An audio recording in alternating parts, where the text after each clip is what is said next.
Hello, Mitchell Smith. We're here to talk to you and interview you today concerning your candidacy for County Commissioner Precinct 1. And so I'm just going to start asking you some questions, and I want to hear your response. Question number 1, can you start by introducing yourself and telling our listeners about your background and experience that makes you qualified for the position of County Commissioner? My name is Mitchell Smith, and I'm running for County Commissioner Precinct 1, like you mentioned. I'm doing this because I feel that there is a significant need for people with a moral and ethical approach to leadership in our county. I have been in commercial construction and leadership for a great portion of my career. And I've witnessed stuff that in our county that didn't settle well with me, so I felt it important to try and get people to address some of the concerns. And when speaking with a lot of the current leadership, I've seen that they were not very motivated to address some of the concerns I had as a taxpayer. So from that, I decided to put my hat in the ring and run for the county commissioner seat. Can you provide an overview of the responsibilities and duties of a county commissioner in Texas, particularly for those who may not be familiar with the local government roles? Yeah, absolutely. The county commissioner does a lot more than just maintain roads and bridges. And I believe a lot of the community believes that that is the sole and only purpose of a county commissioner.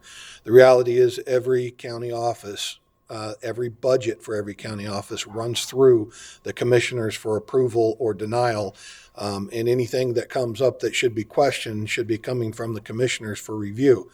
Along with every development that happens in our county and all of the agreements between all of our different cities within our county. So what do you see as the most pressing issues facing Fannin County? And how do you plan to address these issues if elected? I think one of the largest issues that we have right now is the rate of growth. Not that growth is a bad thing, just the speed and the rate at which it is happening, the volume at which it is happening. Right now, when we have this much growth, there is needs to be some expectations put into place, some community awareness of where we're headed as a county. And right now, I feel we're leading from behind and not proactively looking ahead and planning out a safe path forward for our county. The infrastructure and roads are significant concerns for many residents. What is your plan to maintain and improve the county's infrastructure, including roads and bridges? Absolutely. One of the biggest challenges that we have with our infrastructure right now is the volume of maintenance and repairs that need to happen that have been neglected for way too long. The issue isn't just the repairs, but the ability of how we repair them. A lot of the infrastructure that's been put into place with the roads and bridges has been a scenario of not properly being built out. So when the stuff was originally built, when all these roads were originally built, the bases weren't identified properly. The materials they were working with weren't structurally designed to be able to handle the layment and the use that's going to be on top of. The other thing is the water runoff for all these roads. It wasn't taken into consideration. The ditches and the culverts or tin horns not being maintained causes the water to wash away and erode the structures. So we need to get back to understanding, first of all, what all the base materials are under the problem areas. We can't just patch a hole without grinding it back out and actually repairing it properly. But the very first thing we have to do is identify a priority list of what the most severe safety concerns are for the roads and bridges in our area. Once we have a priority list, we could start planning how we're going to attack that priority list and addressing the issues as we need to on the level of the importance of how quick we need to get them done. Fannin County, like many areas, has experienced growth and development in recent years. How do you balance the need for growth and economic development with the preservation of the county's rural character? That's a very good question. Every community has to have growth to sustain itself. There's always has to be growth. But the key to successful growth is having sustainable growth. That means that as we move forward with the expansions in our community, with the developments and businesses that come here, we need to first make sure that they are of what the community as a whole is looking for our county. We want to not turn this into a major city for the people that are rural. They want to hold on to those rural values. So we have to be able to build and grow with the development in a sustainable approach. And we need to do it where we're looking at pre-planning all of the processes that go along with it. So for all of the subdivisions that are coming here, we need to make sure that we're negotiating for the behalf of the county for improvements to our law enforcement, improvements to our water supply, improvements to our electrical supply, and our road infrastructure, our schools, our fire departments. We need to make sure that the community is growing with the utilities and services in a decent step with the actual expansion of our county.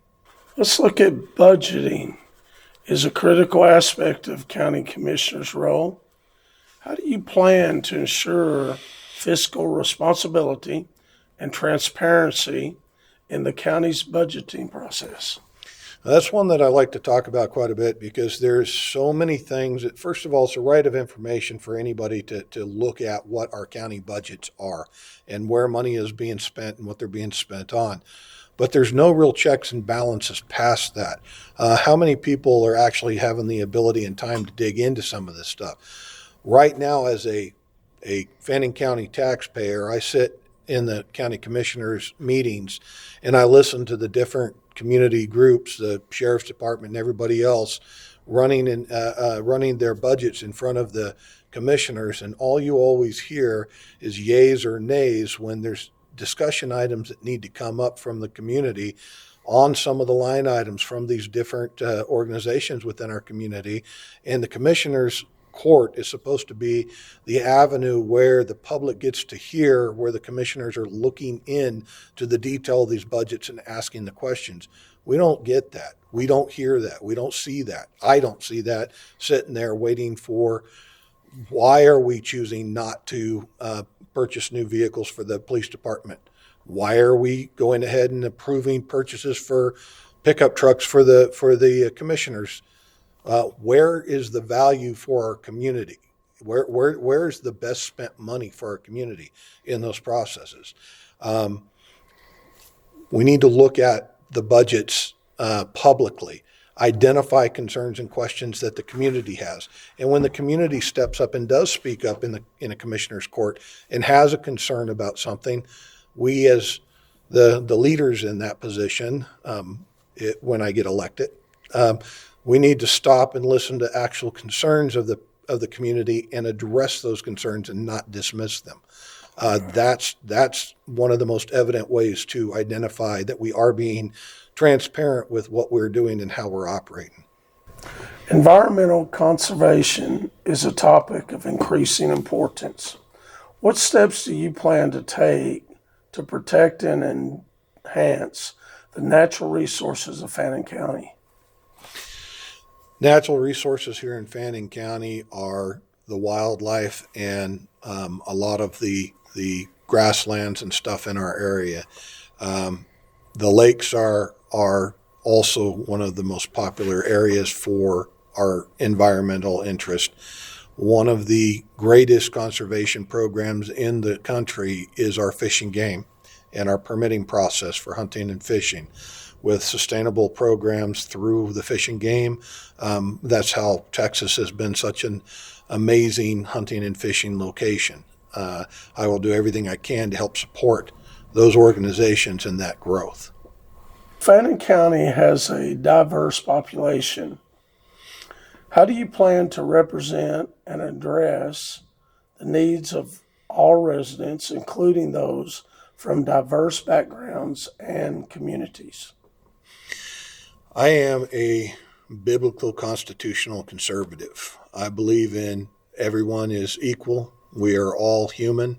We have all had the same opportunity through our redemption through Christ.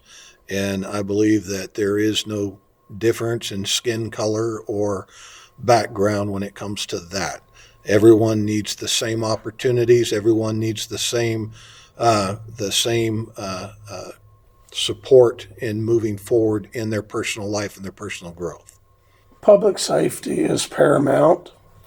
How will you work with law enforcement agencies and first responders to ensure the safety and well-being of Fannin County residents? Thank you for that question. I am an advocate for local law enforcement and our first responders and our fire departments and our 911 centers and our ambulance operators. There is a need for a community to have great, strong support in our law enforcement and in our first responders. We as a community, we need to support them by looking at their budgets and this position and being able to authorize what we can to help them advance, to be able to keep up with the fast-paced growth and the potential of the crimes and stuff that are happening in this area. Our borders aren't secure anymore. We all know that. And with our borders not being secure, all of that is spread throughout our country. All of those situations that we have, we're not isolated from them. They come through our county as well. And we need to do everything we can in our power to support and educate and finance our local law enforcement. What initiatives or programs do you intend to implement to support, to promote job growth and economic development within the county? I have quite a few things that I have considered as a potential for moving forward. I look back at my experience in leadership, and one of the most important initiatives that I put into many companies is the value initiative. And I think that the value initiative would be paramount here in our county. And how the value initiative works is we challenge all tasks, all things that we are looking at doing for our community, all projects, all budgets, and we look at every one of them and ask, what is the value for our community? How is it bringing value? And we need to weigh that value to see if it is worth putting the time, the effort, and the resources into. And if we're constantly looking at a value initiative where we're looking at where the actual most bang for our tax revenue is going to go, then we're going to be able to implement the stuff that's going to positively impact our community the best. Transparency and public engagement are essential in local government. How do you plan to keep the public informed about county government activities and involve them in the decision-making process? That's another great question, and that's one that I'm very passionate about as well. We as Fannin County citizens, we deserve to know where our tax dollars are being spent and what they're being spent on. And even more so, if we are not settled with where we see that being spent, we should have a voice and be able to speak up about it. The first step of that is the transparency of being known. So I believe that there's a few things that we definitely need to work on. One is, as a county, we need to be able to be posting stuff in not just the newspaper, but also on social media platforms and regularly on our websites, identifying what topics are coming up, what the actual pros and cons that have been discussed are, not just a one-way statement of how we would like to see it, but an actual a weight and balance between what the pros being stated are and what the cons being stated are for those initiatives. Then actually making sure that we have a sequence of at least 3 options for the community to speak on those topics, not just learn about something one morning and run it through the commissioner's court for approval that day. That's not being transparent. And then to continue that, to be able to actually identify when there is something that the community is not happy about, actually giving the platform and the opportunity for the community to open up to suggestions for us to how we could address it the right way. No matter how great of a leader you are, you don't have all the answers.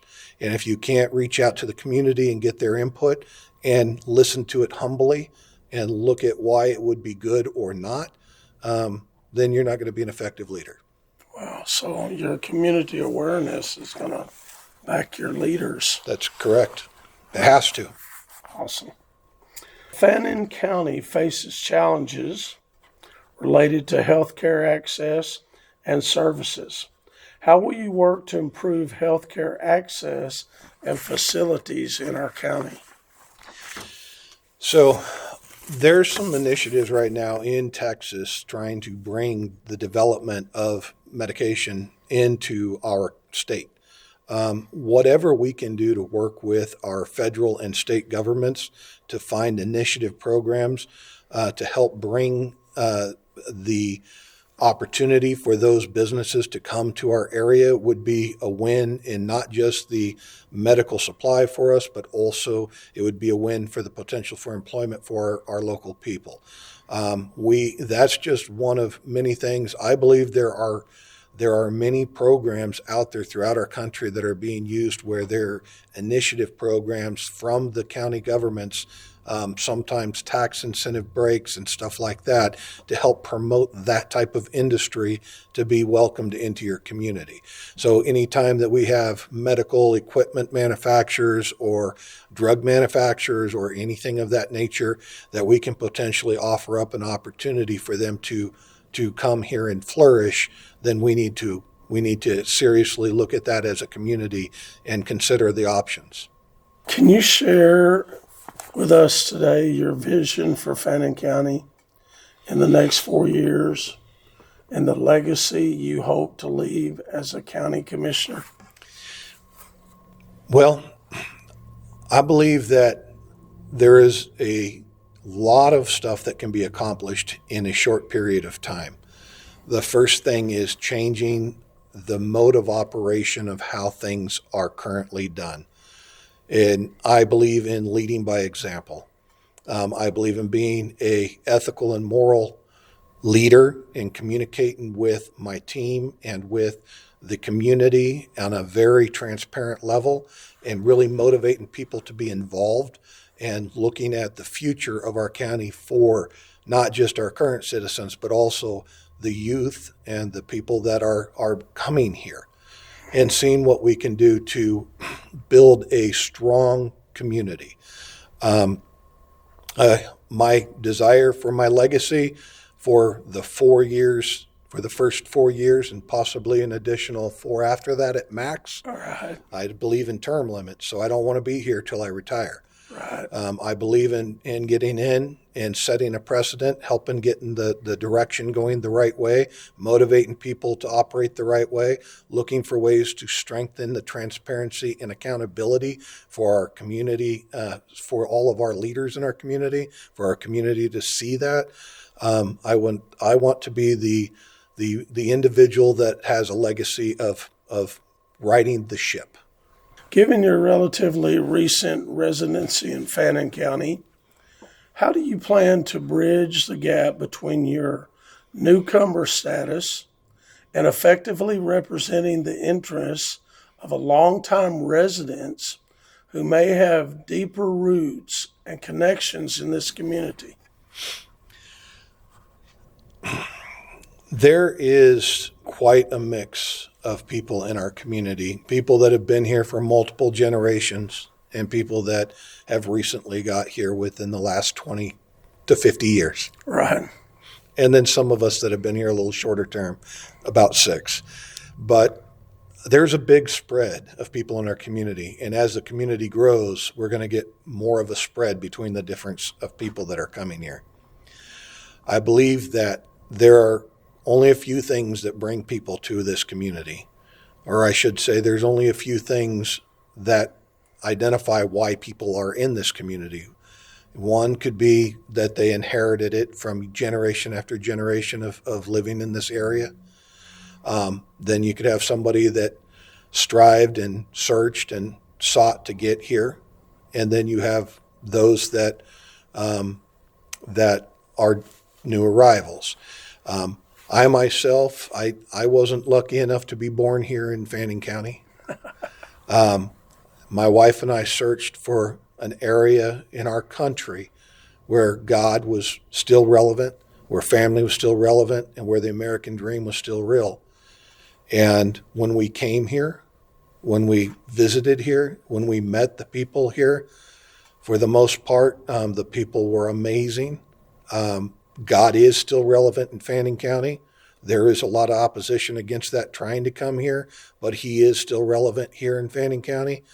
And I believe that the emphasis of me coming here because of desire and not because I was forced to be here or because I was just here forever is speaks volumes over the type of resident I am here.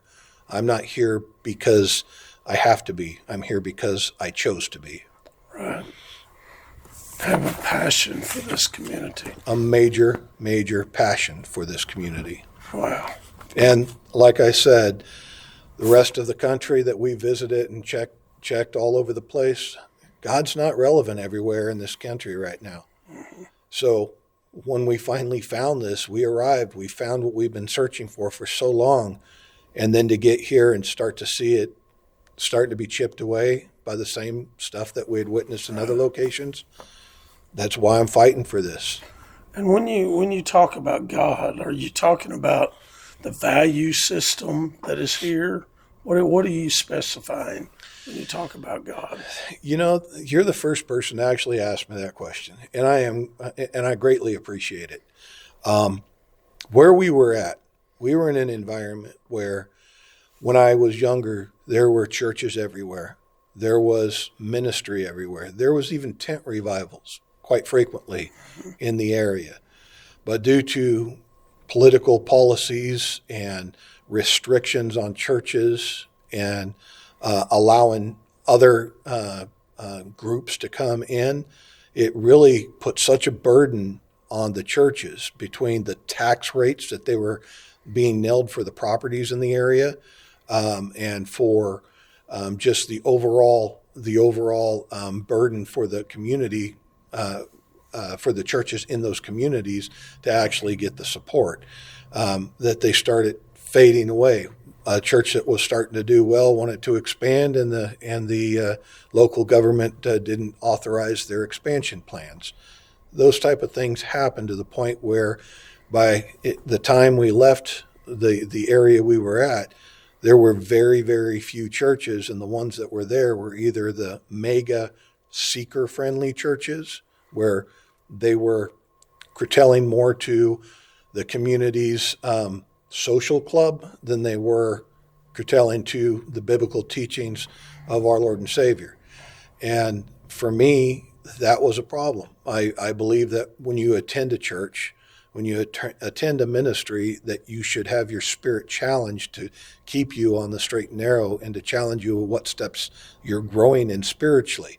And if you're not growing, then you're in a neutral zone. And where there's no growth, there's death. And when I talk about an area where God's still relevant, I still see it here. I still see people praying in public. I still see and hear of the local community where they say that the some of the schools around here still allow prayer at the schools.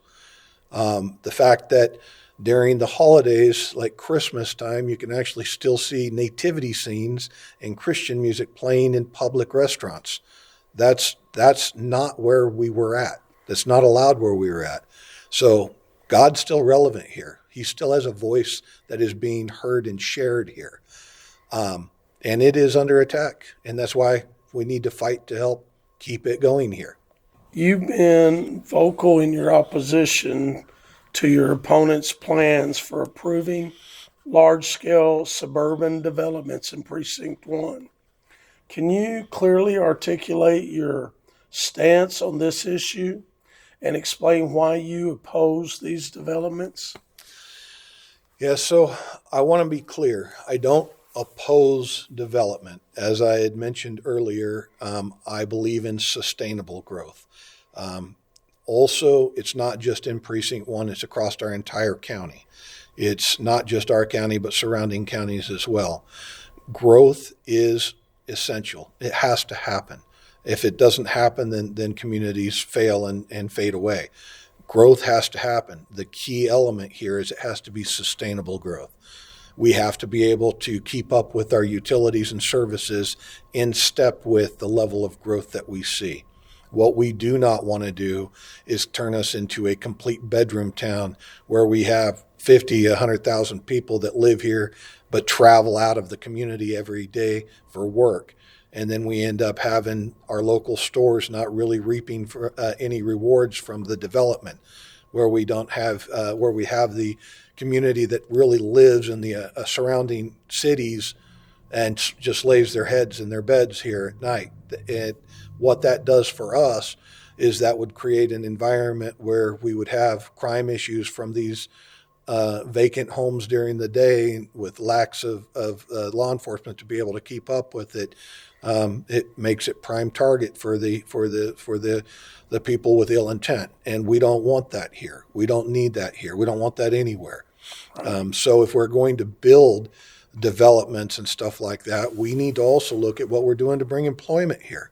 And when I say employment, I'm not talking about fast food or lower income employment. I'm talking about stuff that's sustainable employment that makes it where the community that grows here is able to work here. In light of your opposition and alternative approaches or strategies, do you propose to address the growth and development needs of Precinct 1 with safeguarding its best interests? Yeah, so as I was sharing in some of the other questions that we've talked about today, to be effective in how we grow, it is important that we grow in step with whatever growth that's happening out here with the developments of the subdivisions and the housing. We need to make sure that we have the utilities, we have the law enforcement, we have the schools, we have the fire departments that are all growing in step with that. That also goes for the actual roads and the bridges and the infrastructure with the water and electricity and all that. So we need to really plan ahead. We need to know what wants to come here. We need to speak with these developers and ask what are they going to do to assist us in being a good steward to our community. What are they going to do to help us get our infrastructure where it can comfortably support the developments that they're wanting to bring here? Some argue that large-scale suburban developments can bring economic growth and job opportunities to the area. How do you plan to balance the need for economic development with your concerns about these developments? So the main people the main industries that are improved during a growth of many subdivisions are the real estate groups and very few of the local actual businesses. During the construction process, the people that are building these areas aren't usually local hire. They're usually people from outside of the area that don't respect our community or utilize our services in the same way. So while the construction is going on, we will see a slight influx of restaurant sales and hotel sales and RV park usage. However, once the developments are complete and the large crews leave, then we're stuck with what I had mentioned, many people that are commuting for work, and it does not bring the volume of financial improvement to our community that we would desire. So we need to look at bringing industry in that will be able to employ our community as well. Right. Are there any successful examples or models from other regions that you believe Fannin County could learn from when it comes to managing growth and development without compromising the precinct's unique character? So there are many different, there are many different community programs that have been very successful. There are even more so programs that have proven to not be so successful. I believe that we need to research and learn from all of them. We need to see what's went well for communities and what has not, and learn from both and decide what we need to do for our area to bring the most value. What kind of community input and engagement do you believe should be involved in making decisions about large-scale developments? And how do you plan to ensure that the voices of local residents are heard in this process? I believe in servant leadership. When we are elected to a position, we are representing the people who elected us. They are our employers, not the developers, not the people with special interest, but the actual taxpayers.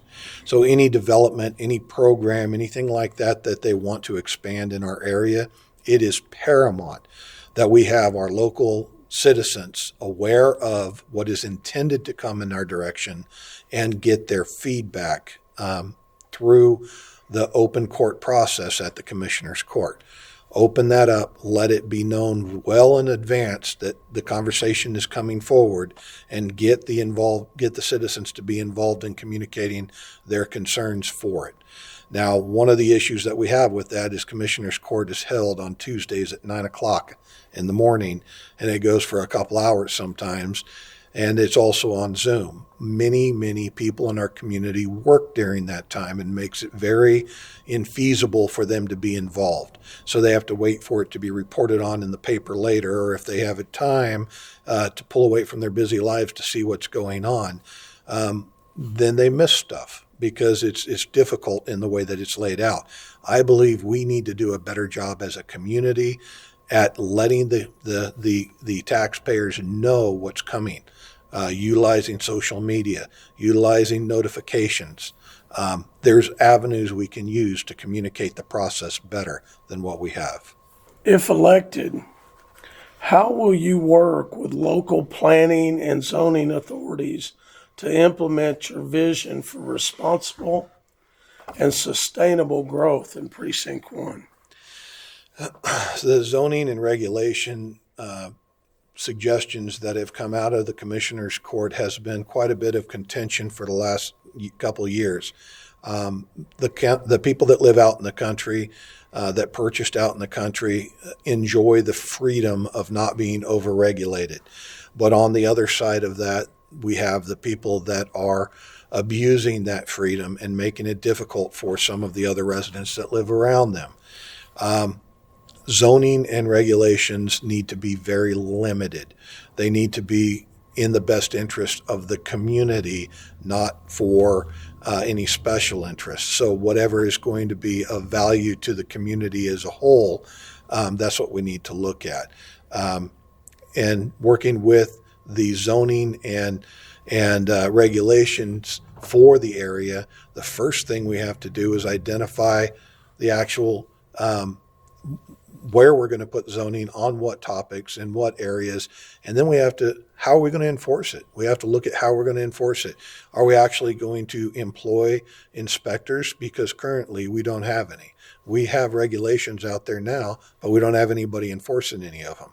So they have to be common sense regulations that are not impeding our citizens too much, but then they have to be stuff that is actually supported and followed through with. Okay.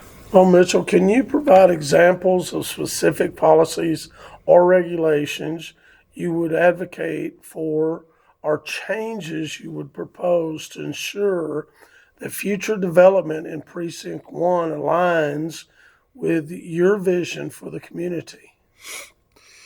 Yes, so I believe in a policy that I've helped implement in different companies that I've worked in, where it's a value policy, where we're looking at all of the tasks, all of the decisions, all of the expansions or growth or even meeting agendas, what value does it hold? The last thing we want to do is waste a bunch of time or money or effort on pushing forth on something that isn't going to bring value to the Fannin County residents. We need policy like the value added policy where we're looking at what true reward is for the effort we're going to be putting forward. What steps do you plan to take to communicate your position on this issue effectively to Precinct 1 residents and build support for your approach to development?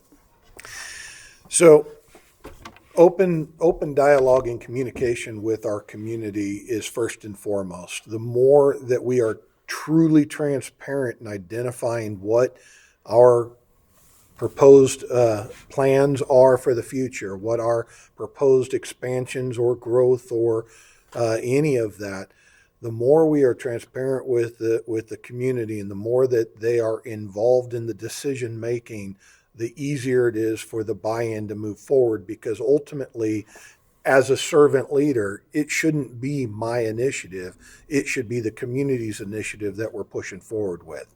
So when we change the directive from what us as the county commissioners would like to see, and we actually put it back to what does the community want to see, it's a lot easier to move those goalposts forward when we're doing what the community truly wants.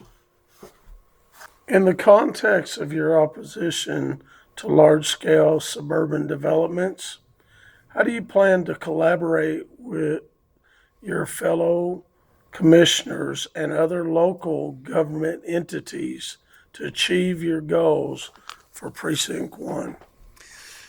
So again, the initiative is to work as a team to do what's in the best interest of our community. Unfortunately, as we all know, not all of the decisions that have been made for our community have been in for the best interest of our community. Some of the decisions that have been made in the past have been for individual self-gain. That being transparent in that topic, identifying what the actual context of the developments and expansions may be, making it as public as truly possible is the first step in taking away the opportunity for anybody to be approached on any special backdoor deals. Right. And that's the first step. Then once you actually get into the part where we're leaning towards one direction or another, or we have true division that comes up between us on a topic, well, that's where it is paramount that we take the time and each publicly state why we are believing it's positive for us to go one direction and why we believe it's negative to go a different direction. And if all of the individuals that have a vote in the situation, each of the commissioners and the county judge, all state those statements publicly and clear, then we'll know exactly where they rest. And just the community themselves and the peer pressure from each other will be enough to help identify the right decision forward. Well, Mitchell, I want to say thank you for answering the questions for our community, and best of luck to you. I appreciate it. Bless. Thank you for this.